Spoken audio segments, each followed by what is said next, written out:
طيب النهارده انا هجرب كل الاكل الياباني اللي كان بياكله ناروتو في الانمي بتاعه. وخلينا نبدا اول حاجه بالرامي، وده طبعا اكله ناروتو المفضله يا جدعان. ده نسخه من بتاع الانمي. يعني بص، ده عاملين نفس البتاع اللي هي على شكل الحلزونه دي، نفس البيضه، نفس الفراخ، نفس البصل اللي هو الصغير المتقطع ده. يا نهار ابيض، دي طويله قوي. تصدق دي حلوه قوي، هي طعمها قريب قوي من الاندومي، حاجه طعمها صيني قوي. لا جامد.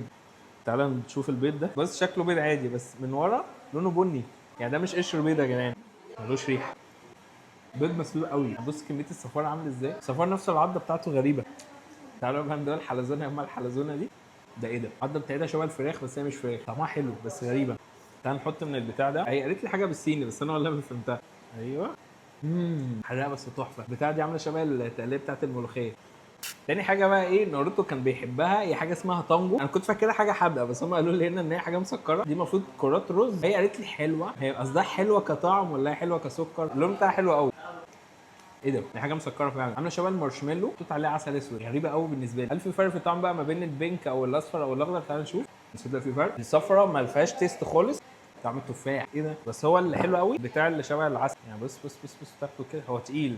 المكان ده يا جدعان هيدن جيم، هو في مول مدفون كده يعني. تطلعوا الدور الثاني تحسوا السلم مهجور اكتر، بعد كده تلاقوا المكان شكله طبيعي عادي جدا، واسمه بوكا رومن.